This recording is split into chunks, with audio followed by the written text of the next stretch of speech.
Iran Israel के बीच जारी तनाव अब बड़े रूप में सामने आने वाला है। जहां ये जंग अब तक ईरान इजराइल के बीच की थी, तो अब अमेरिका और दूसरी वैश्विक महाशक्तियों की भी इसमें एंट्री होने वाली है।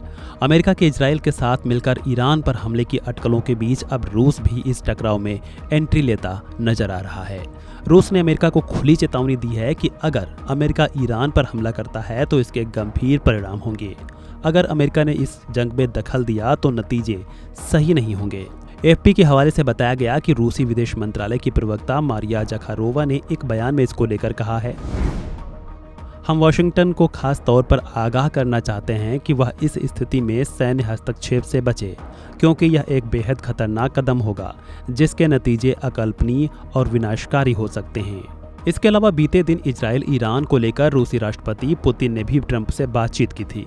पुतिन ने मध्यस्थता का मुद्दा उठाया था, जिस पर ट्रंप ने कहा कि वो पहले रूस यूक्रेन की जंग का समाधान कर लें, फिर इस मामले को देखें।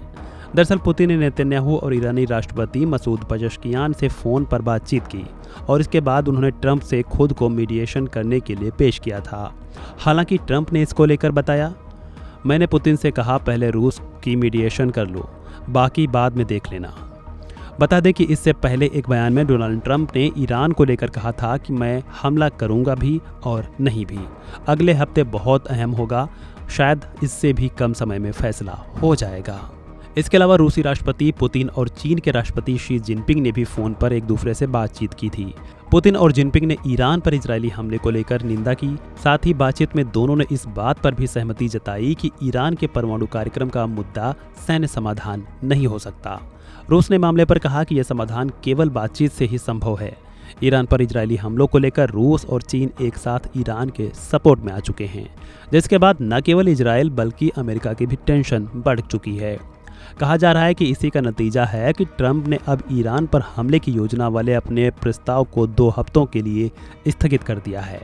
व्हाइट हाउस ने इसको लेकर बताया कि ट्रंप ने यह निर्णय ईरान के साथ संभावित कूटनीतिक वार्ता को ध्यान में रखते हुए लिया है। हालांकि वह इस बात पर भी जोर दे रहे हैं, अगर वार्ता विफल होती है तो सैन्य कार्रवाई संभव है। बहरहाल अगर अमेरिका इजराइल के साथ मिलकर ईरान पर हमला करता है तो फिर रूस चीन भी इस जंग से दूर नहीं रह पाएंगे, क्योंकि फिर इसके बाद ईरान के सपोर्ट में रूस और चीन भी खुले रूप से नजर आ सकते हैं और जिसके बाद जंग का एक नया रूप बन सकता है। Subscribe to One India and never miss an update.